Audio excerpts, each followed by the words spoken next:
because I don't really want to start talking too much. Hello, everyone. Hopefully, people will show up soon.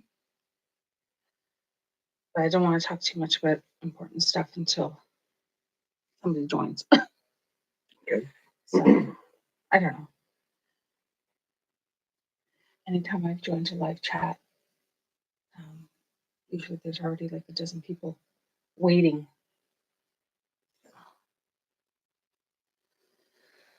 Yeah.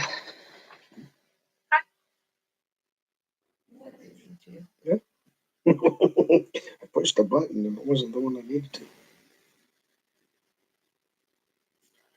Okay, so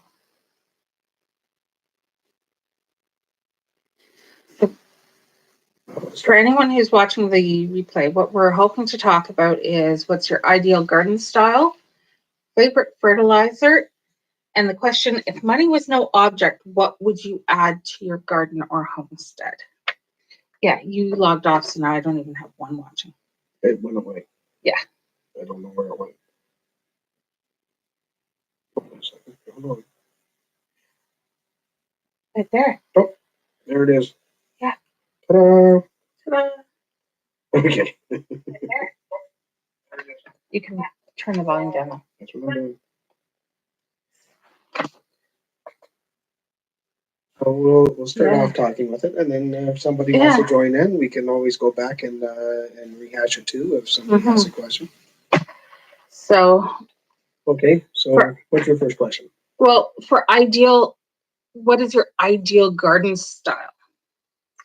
Because for me, it's potager and the French, that French country feel, but also the food forest.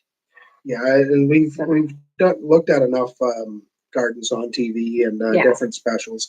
We know what we like, but we're sort of in agreement with the potager. Yeah. And also we've got a few people joining us. Say hi, people. Let us know who you are. So, but no, the potager, because it's practical. Yes. The kitchen garden. But it's also pretty. Yes. It's pleasing to all the senses, because with the potager you've got your vegetables, you've got your flowers, and you also have little bits of whimsy in there as well. Yeah, to make it attractive. Yeah, whether it's chimes or a water fountain or something along that line. Yeah, and like I was saying, Prince Charles with his stumpery, that's kind of neat, but I don't think I want that as in my garden. Rolling Homestead and Wild Edibles in Wisconsin. Hello, thank you for joining. Wild edibles, that sounds interesting. Yeah, that sounds yummy. We have puffballs on our property, which we love. And if the chickens let us get them, we also have wild blackberries, like the little thimble-sized ones. That's about all we found because of the chickens. So. Yeah, we may get a handful each year despite tons of them. Bill's a lot. Hello, Bill and Val. I'm so glad you could join us. Yeah. How are you doing? So we were talking about our favorite kinds of gardens and potager, fruit forest, herbs growing in with the different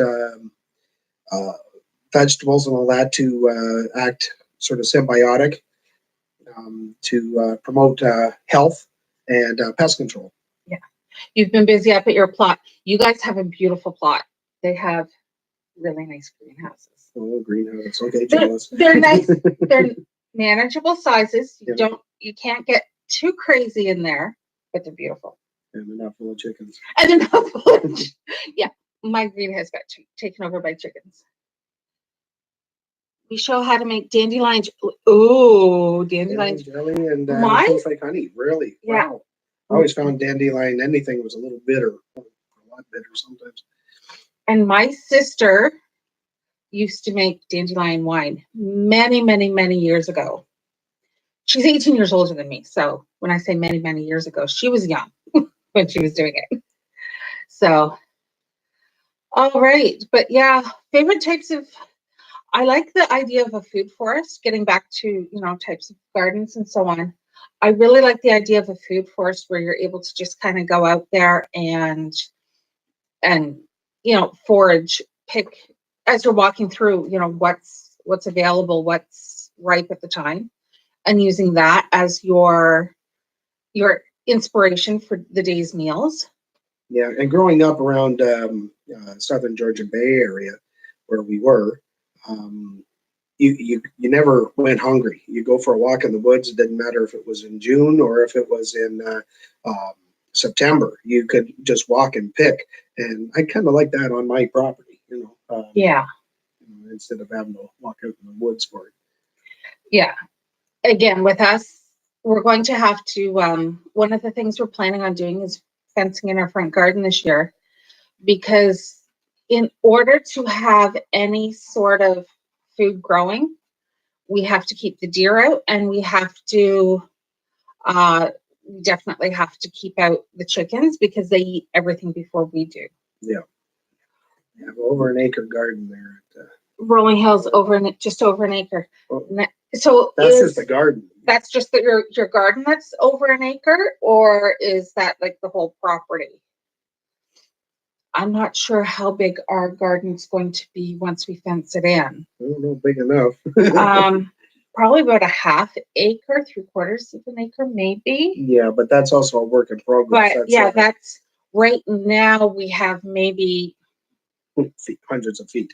Yeah, maybe 100 square feet that's actually been turned into garden so far. That's just your garden. Oh, nice. Yeah. And do you have problems with deer or other critters coming in and taking off with your food, or do you fence it? Because out here we have a plethora of deer. Yes. Usually anywhere from 12 to 17. Right now there's none. They're out in the woods, but out in the fields, usually that's what we have around us. So, and that's another thing we would like to do with our garden is put up a fence around it, utilizing some of the vines and flowers, beneficial flowers, to attract pollinators, and also to make a barrier, a physical barrier, so that deer won't run into the fence. Yeah, we're hoping to get some trees trained along it. As Jason said, vines woven through. Wild grapevines. I'm trying to start some. Apparently, it's really easy from clippings, but they're getting some leaves, but I don't know if they're getting roots yet. But I'm thinking of that to train along the fence, because their rootstocks can easily get to be about this big, if not bigger, and they become almost like a tree in itself. So that's something we're going to be doing in the next little while, is expanding the garden. So now going on to the next one, favorite fertilizers. Fertilizers, I like the easy. I like rolling poop. I like rabbit poop, tea, and comfrey tea. But it's nice to get some horse poop in there too. Just your chickens. Used to be a deer farm, so it's already 12-foot fence all the way around. Oh, very good. Greenhouse in the center. Nice. Very nice. Yeah. Well, I like the horse manure. We always had access to that. Cow, we always had access to that. The family on my mom's side were beef farm, so lots of cow poop there. Rabbits, yes, and sheep. Sheep manure I find on tomatoes works extremely well. Don't have access to a lot of sheep, but we used to buy it in bags and put it on. Yeah, back when we lived in the city, and our garden was small enough that 3 bags covered the entire thing. Mm-hmm. And that was putting a fair bit on, putting it on fairly thick. Yeah. So. But that's what I've found. I don't know what anybody out there. What's your favorite fertilizer there, Rolling Homestead? Yeah. So. That could be, and also compost. We're right now we're making compost. We've got some that's about 3 years old, and some brand new stuff just getting shoveled out of the coops actually earlier, just before the video. So that's going to be in the new batch. So you have videos on it. Started using the Back to Eden method. Yeah, I've read a lot about the Back to Eden method. We'll have to look that up and check it out. Yeah, we'll definitely check out your videos afterwards. I find so far with the chickens, when I tried to do the back to Eden method, the chickens would just, because they're free range, or as Jay likes to call them, feral. Very wild. They just kind of, you put your cardboard down and they're moving the cardboard before you can even get the straw or the hay or the manure on top. So it's like, okay, guys, please give me a second. So looks like Bill and Val have left. You just use your chicken compost. Oh, okay. How many chickens do you have? We have 33 chickens, 2 guinea fowl, and 2 quail. Our quail are male, both of them. We did have, at one point, we had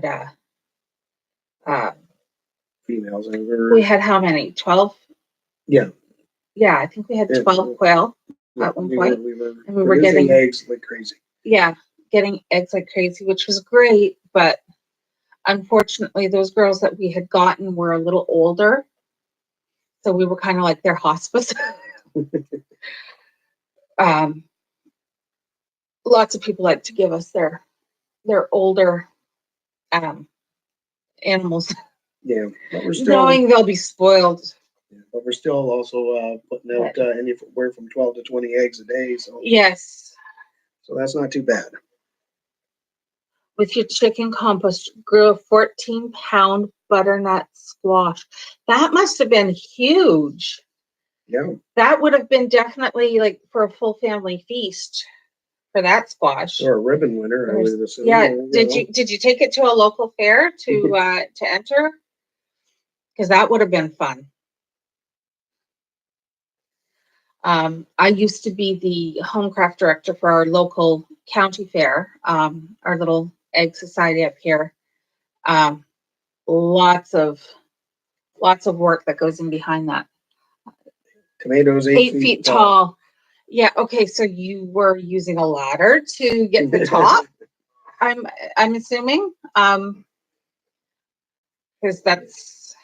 Yeah, that's what we're hoping to do with like I said, with our new garden that we're putting up in the front instead of in the back, and we're putting a deer fence around because we found that the deer, they love to get in, and even with the fencing around it, they menace it.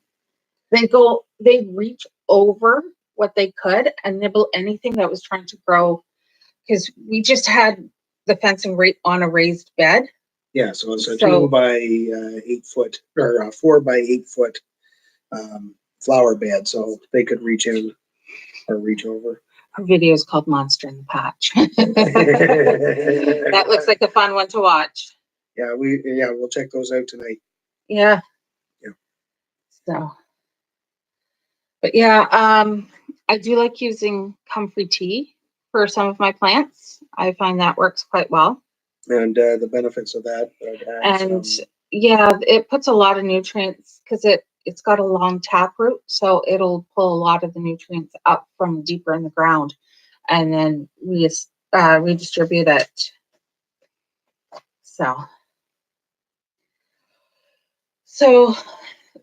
the next thing we had thought of asking was, if money was no object, what would you add to your garden?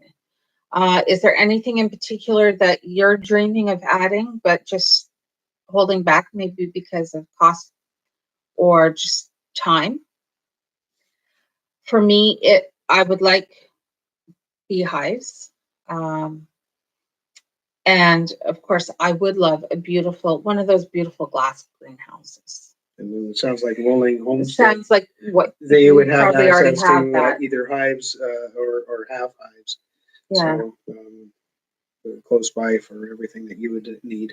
I don't know of any bees around here locally, like anybody that keeps bees except up in the village. Yeah. There's a woman who's an absolute wealth of knowledge on everything. Try to use ropes to let them go up. For the tomatoes, yes, we've tied them up. It's Deborah. hey, Amanda and Dave. Glad you could make it. Yeah. No, we tried tying up the Tomatoes. tomatoes. They just, for whatever reason, they didn't seem to get that tall. I guess they're what, just over 4 feet. Well, they would get so tall, and then because of the height of my raised beds, I couldn't get up any higher without a ladder. So hello in the woods with Wolfie. I'm glad you could join. We're talking about, well, we've talked about, ideal garden style. Do you guys have an ideal garden style? 25 apple trees. Okay. Oh, very good. We have planted, I think, seven apple trees and 8 cherry trees. Plus we had 2 old trees on the property when we moved here in the woods. Ideal garden, one that grows. Yes. That's a good one. that's the general direction we want all our gardens to grow in. Yes, definitely want them to grow. So our main vision is like we said earlier, is a sort of a potager. And and also so we can pickle things, like not just seasonal, but also takes us right in through the year. Yeah. The fruit forest, well, that's going to take some time, and the whole project we figure is going to be, just to get it established, is probably 5 or 6 years, anyways. Yeah. But we can do chunks, and get it started. One of the things I would like to put through the garden is, my sort of dream is basically a pond with a fountain that streams down to another pond, and then with various little pools where we can tap into that stream and then use it to help irrigate the garden throughout. So we've got, it's a various pumps and situation. That is not cheap. No, but it's something cheap. I would like to do. It won't happen probably anytime in the near future. No. But I do have an idea that's been in my pointed head for a wee while, and I'd like to make which he's been dreaming about. He's been talking about this pond ever since we got married. Yeah. So, over 20 years ago. Yes. So, yes, Dan, but we also have the Canadian Shield here. So, in the field beside us, there are spots where you see this rock coming out of the grass, and it literally, if you take a close look, you realize it's part of this massive boulder. Yeah, we got old Canada all around us. So. Yeah. Yeah. Lots of granite. Yes, building up your soil is incredibly important. We've been trying to do that ever since we moved here. Garden is just a small plot, 15 by 20, very sandy, slowly making it better. That's good. Yeah, it takes time, and it can be kind of frustrating sometimes trying to build your soil. Trying to remember, I know during one of the other chats on D'Amboise live chats, you had mentioned something about roughly where you were in the woods with Wolfie. And yeah, do you have access to animals, like for chickens and horse poop and all that kind of good stuff? They're drowning in the sweet maple goodness. I can believe it. Oh, you have no idea how envious we are. Okay. Hello, Terry. Terry's joining us from England. Oh, there you are. So good evening for you. Yes. So good to see you and have you join. Okay, that's hey, you got to start somewhere. Yeah, cardboard and compost. Cardboard and compost. Yeah. Yeah.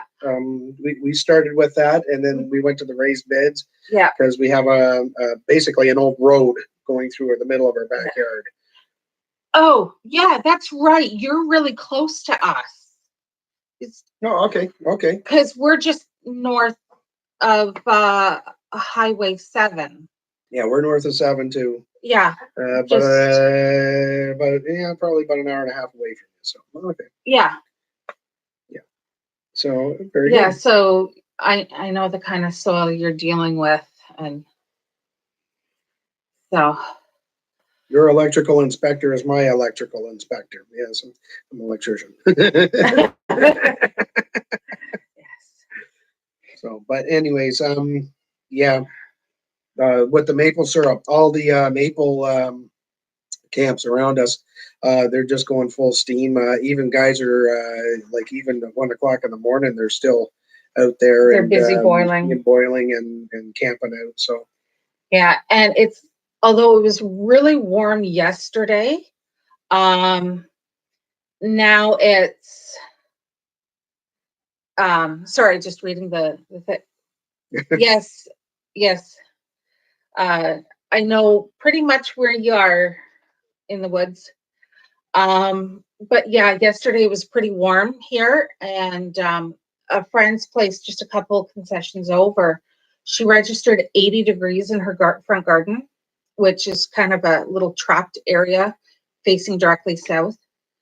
But then today it's cool. Today I think it's only 2 or 3 degrees. So yeah, we'll definitely um, be still going. Do we watch? Yes, Jason at Start From Seed. Yes, I do. He's about an hour or so, Eganville, up towards about an hour or so away, which is, a nice drive. Yep, still west of us. Beautiful drive. Yeah, just got done on a snowstorm. Yeah, rolling homestead, they're calling for starting with like Next. a ton of rain and then moving to ice and then snow on top of that between today and tonight and tomorrow. And I am not looking forward to that at all. Our daughter drives over an hour just to get to work, and I don't really like her driving so far, but it's, not much you can do. No, excellent. You got a horse farm. Oh, you have a horse. Okay. Well, not that's you, beautiful. but down the road. Yeah, horse farm. We have, hand. yeah, we have, I have a couple of customers that have horses, so we can get some of that black gold if we want. Yes, which reminds me, I got to start making some phone calls to line them up to get some, some composted poop from them. Yeah. So, but no, that's the horse manure if you can get it. Like I said, the family grew up around cattle farms, so we always had access to cow manure. So yeah, and I grew up for the first bit when my mom had her massive garden. We lived right across the street from a horse farm, and then just down the road from us was a sheep farm. And my dad was good friends with both the farmers, so we were able to get as much as we could take home, as much as we could load in that little trailer of Dad's. We would load it up several trips every spring and every fall. And Mom's zucchini were massive. Her tomatoes were insane. So, and her flowers were gorgeous. Yeah, so it's something that ours is a growing. Yeah, well, actually, you got the front established, but it's coming. It's coming. It's coming. The hard part for me is just keeping on top of everything. I find the heat in the summertime really gets to me. So that I have a hard time with when it gets like ridiculously hot. This is like my ideal temperature, just a few degrees. Well, between here and like maybe up to about 15 degrees, 16 degrees is ideal for me for working.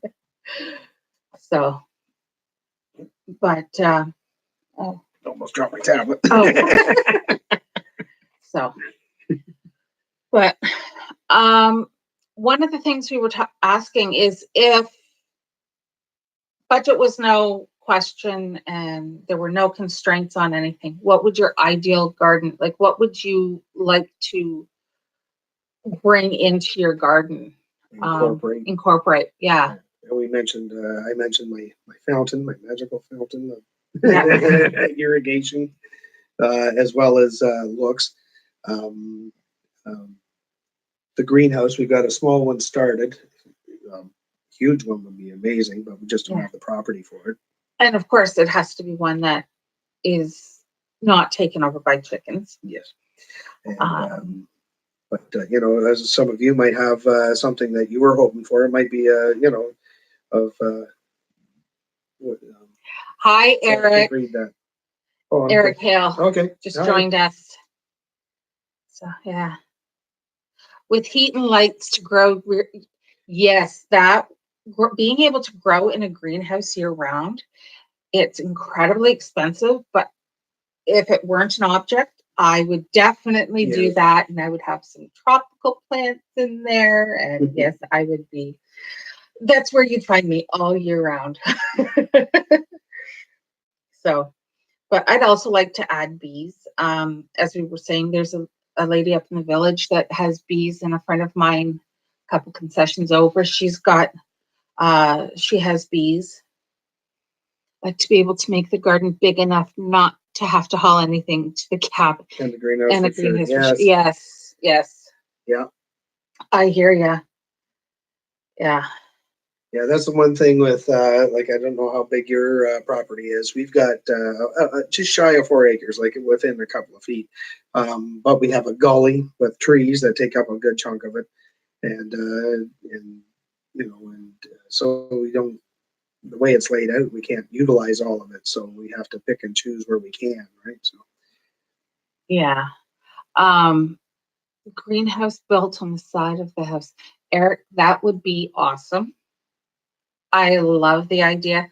How about a massive greenhouse with a swimming pool in the middle of it?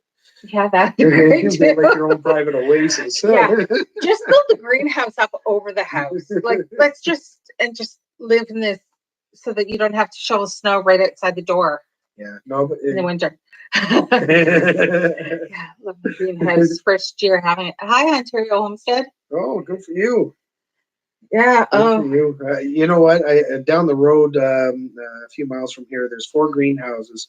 There's a farm. It's empty right now, and there's like 4 massive greenhouses just sitting there empty, and they've been empty for a couple of years. And it was like, well, if that was available when we were looking, that would have been wow, you know. But anyways, we got what we got, and I'm glad for it. So yeah, got chickens and goats in right now. Chickens and your goats are in your greenhouse, Eric? Are you following my bad example, putting chickens in your greenhouse? You'll never get that greenhouse back.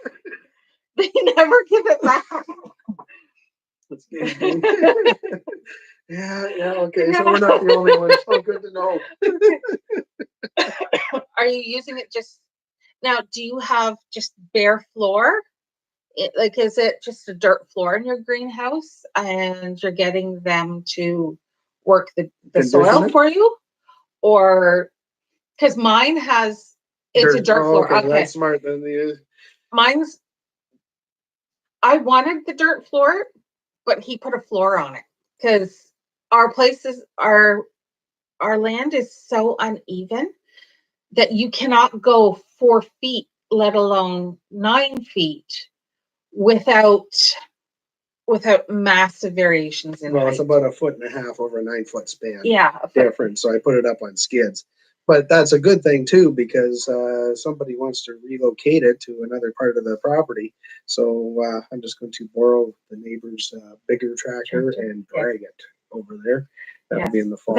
That'll be once the chickens have been moved out of there. Oh, there you go. Chicken coop and run is 16 by 12. Our original coop is 8 by 11. Goats are evil, but they're funny. Goats are jerks. Bunch of leaves in the fall for them to compost. Yes. Oh, excellent. Oh, that's good. Yep. If you can get them to work for you and to pay their rent, then that's good. Yeah.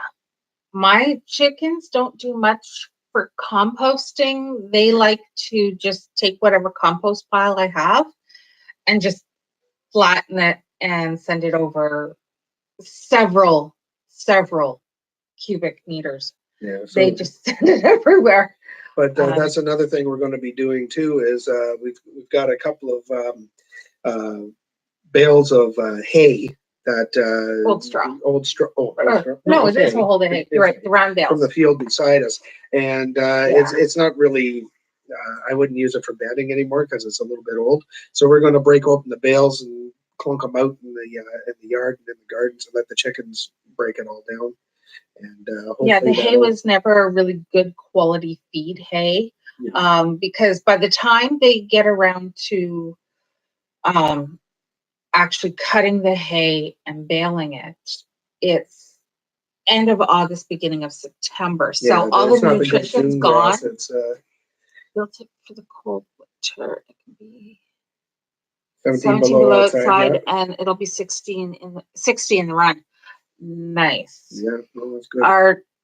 Our chickens would like it if we built an enclosed run. We're looking at doing something kind of along those lines for next winter, but we'll be worrying about that in the fall. In the fall, in September or October.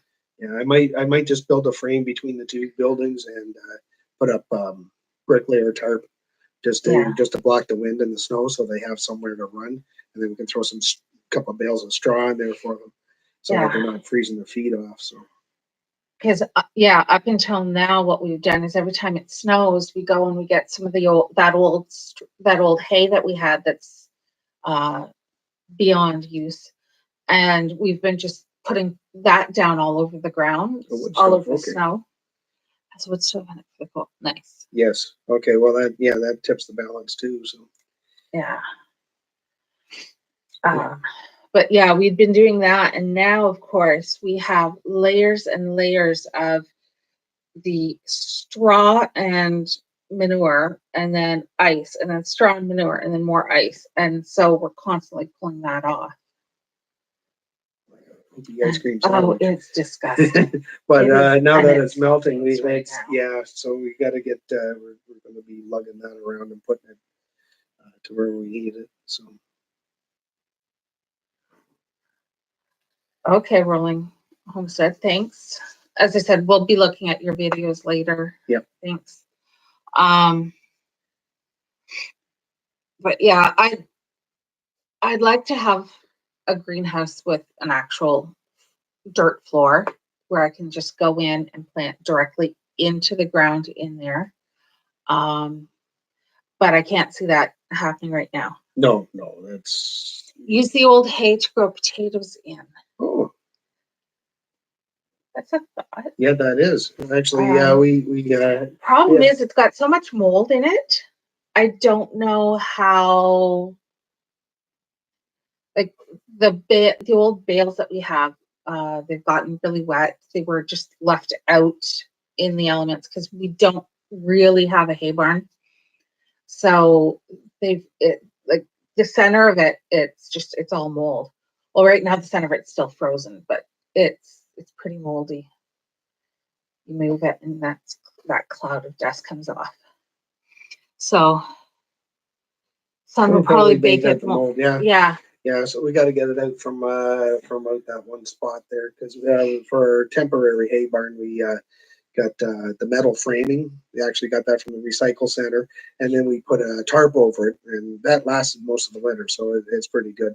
We've had some pretty wicked winds in the last couple of days, so that's sort of shredding up the well-used tarp. Yeah, and we're situated on top of a hill, and just down behind us there's a lake.